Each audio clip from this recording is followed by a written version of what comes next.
नमस्कार, आप देख रहे हैं राइट इंडिया प्लस।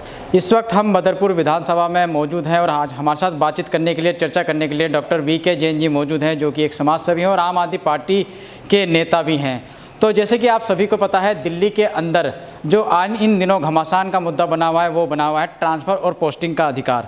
ट्रांसफ़र और पोस्टिंग का अधिकार वो राज्य सरकार के पास वो अधिकार होता है जिससे वो भ्रष्टाचार को रोकने में एक अहम भूमिका निभा सकते हैं, या फिर जो अधिकारी काम नहीं करते उनके ऊपर लगाम लगाने का प्रयास करते हैं। तो इसको लेकर 8 साल से आम आदमी पार्टी की सरकार यानी केजरीवाल की सरकार संघर्ष कर रही है और लगातार सुप्रीम कोर्ट का दरवाज़ा खटखटा रही है। सुप्रीम कोर्ट से आखिरकार फैसला आया और दिल्ली सरकार के हक में फैसला आया। ट्रांसफ़र पोस्टिंग का अधिकार दिल्ली सरकार को दे दिया, लेकिन उसके बाद भारतीय जनता पार्टी ने जो है राज्यसभा में एक अध्यादेश लेकर आ गए, जिसके बाद ट्रांसफ़र और पोस्टिंग का अधिकार फिर दिल्ली सरकार के हाथों से छिन गया।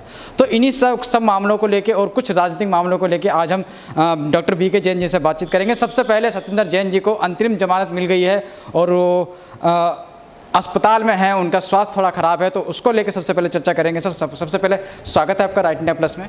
मैं भी आपका यहाँ पधारने पर स्वागत करता हूँ। सर, मनी लॉन्ड्रिंग के मामले में तकरीबन 1 साल से जेल में बंद थे सत्येंद्र जैन जी, और आखिरकार उनको जमानत मिल गई है और स्वास्थ्य भी उनका ख़राब चल रहा है, तो क्या कुछ कहना चाहते हैं इस मौके पर आप? देखिए, मैं तो बहुत खुश हूँ कि कम से कम उनको 42 दिन के लिए सही 6 हफ्ते के लिए भी जमानत मिली है। कम से कम वो अपना पूरी तरह से, उनका परिवार जो है उनका इलाज तो करा पाएगा। और उनको इस जेल में पूरी तरह से इलाज भी नहीं ढंग से मिल पा रहा था।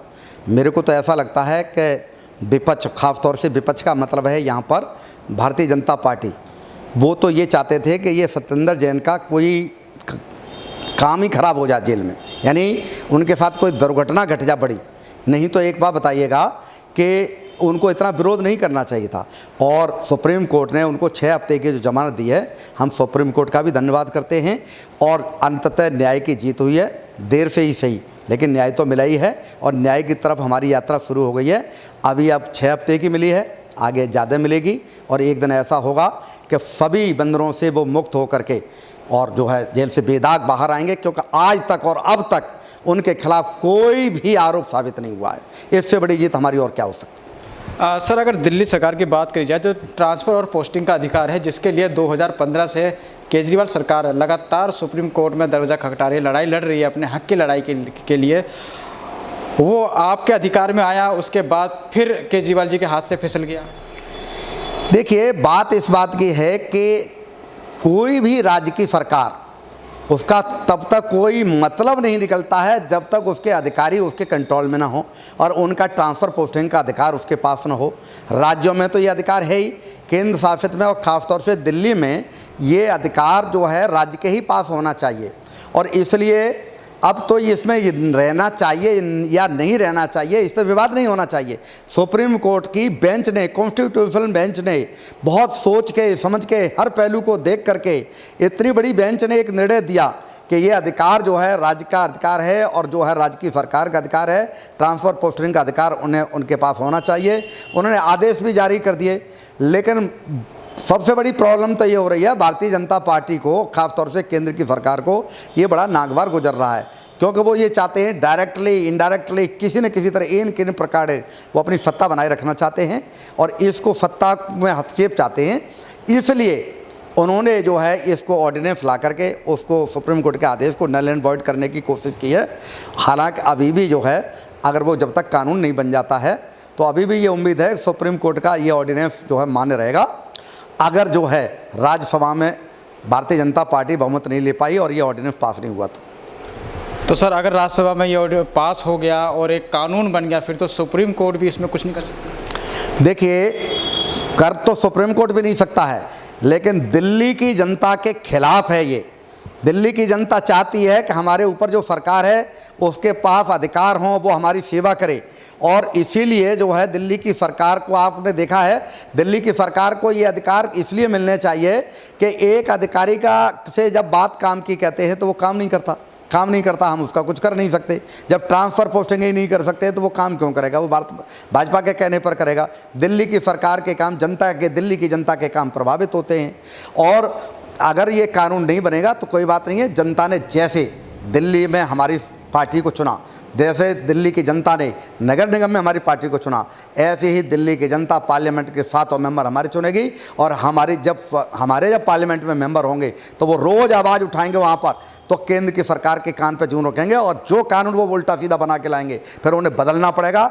या किसी अन्य पार्टी की सरकार आ गई या विपक्ष के अन्य लोगों की मिलीजुली सरकार आ गई तो जो कानून ये बना करके लाएंगे वो बदल जाएगा, क्योंकि जनता के हित में जो कानून होगा हम उस कानून का समर्थन करेंगे और उसी कानून को बनाएंगे। सर, आज नए संसद भवन का उद्घाटन प्रधानमंत्री जी के द्वारा हुआ है और नए संसद भवन की अगर बात करी जाए तो कहीं ना कहीं वो भी एक विवाद का मुद्दा बना हुआ है कि राष्ट्रपति के बजाय प्रधानमंत्री जी उसका उद्घाटन कर रहे हैं। तो आप एक समाज सेवी हैं, आपकी नज़र में सही मायने में नए संसद भवन का उद्घाटन किसको करना चाहिए, राष्ट्रपति को या प्रधानमंत्री? देखिए, सरकार का हर काम जो है राष्ट्रपति के नाम से होता है। कैबिनेट के जो डिसीजन होते हैं वो भी राष्ट्रपति के बाद जो है फाइनल होते हैं। सब कुछ जो है, इवन यहाँ तक पार्लियामेंट में जो चुन कर के लोग आते हैं उनको भी जब तक शपथ नहीं दिलाई जाती है तब तक जो है वो कुछ नहीं होते हैं। तो देखिए, संविधान से देश चलता है। संविधान में हमारे यहाँ राष्ट्रपति सर्वोच्च है और राष्ट्रपति जो है जॉइंट सेशन को भी संबोधित करते हैं, सत्र बुलाया जाता है, उसका इनॉग्रेशन वो करते हैं, समापन वो करते हैं और यहाँ तक है गवर्नर की नियुक्ति वो करते हैं, सुप्रीम कोर्ट के चीफ जस्टिस को शपथ वो दिलाते हैं। इसमें जो है निश्चित तौर से जो है भारतीय जनता पार्टी ने और ख़ासतौर से केंद्र की सरकार ने अपने अहम की संतुष्टि के लिए और अपने नाम के लिए जो ऐसा किया है। यदि वो इसे राष्ट्रपति के हाथों से करवाते तो और ज़्यादा बेहतर होता। सर, चलते चलते आपसे एक आखिरी सवाल नोटबंदी को लेके कहते हैं, जैसे कि 2000 का नोट एक बार फिर अब आरबीआई ने उसको बंद कर दिया है, चलन से बाहर कर दिया है, तो इसको लेके आप लोगों की किस तरह से नाराज़गी? क्योंकि आरबीआई ने तो 30 सितंबर तक का टाइम दिया नोट बदलने के लिए, फिर आप लोगों को क्यों परेशानी है? देखिए, पहली बात तो ये नोटबंदी नहीं है। नोटबंदी का मतलब होता है नोट बंद अब नहीं चलेगा, किसी के पास भी हो। अब ये नोट बदली है, अब नोट बदला जा रहा है तो सरकार के पास, आरबीआई के पास इन चीज़ों का न तो जवाब है, मुझे तो लगता है विवेकहीन निर्णय है। आप बताइए, किसी उग्रवादी अपना पैसा बदलवाना चाहे तो क्या बदला जाएगा कि नहीं बदला जाएगा? उसका भी बदल जाएगा, क्योंकि तमाम बैंकें ये कह रही हैं कि हमें किसी फॉर्मेलिटी की ज़रूरत नहीं है, आप इस लाइन में लग जाइए, अपना नोट लाइए, दूसरी लाइन से बदल ले जाइए। क्या है ये मतलब? होना ये चाहिए सभी का नोट जो है बैंक में खाते में जाए और बैंक खाते में जाने के बाद जिसके पास 500 करोड़ रुपए हैं तो 500 करोड़ वो जमा करे। उसके बाद आईटी, ईडी, सीबीआई जो पूछना होगा पूछेगी। लेकिन उस गरीब को क्यों पीसा जा रहा है? जिसके पास केवल 20 ही नोट हैं, जिसके पास 50 नोट हैं, उसको बार बार बुलाने की क्या ज़रूरत है? और फिर दूसरी बात यह है कि उस गरीब के नाम पर उन अमीरों को, उन भ्रष्टाचारियों को, उन खुराफातियों को क्यों ये मौका दिया जा रहा है कि वो अपना नोट जाकर के बैंक से बदलवा के लाएं? अगर वो बदलना है तो निश्चित तौर से उनका नाम होना चाहिए, उनका खाता होना चाहिए, उनके आईडी प्रूफ होना चाहिए और किस डेट में बदले जा रहे हैं, कितने नोट बदले जा रहे हैं, सब रिकॉर्ड होना चाहिए। तभी इस नोटबंदी के नोट बदलने का कोई फ़ायदा है। इस तरह से तो एक उग्रवादी भी जा करके अपना नोट बदलवा लेगा, खुरापाती भ्रष्टाचारी भी बदलवा लेगा। नोट के बदले में नोट आएंगे, ना ब्लैक का कोई फ़र्क पड़ेगा, ना वाइट का कोई फ़र्क पड़ेगा, ना ये पता चलेगा किसके ज़्यादा थे किसके कम थे। ये तो नोट बदल करके नोट बदल जाएगा, फ़ायदा क्या होगा?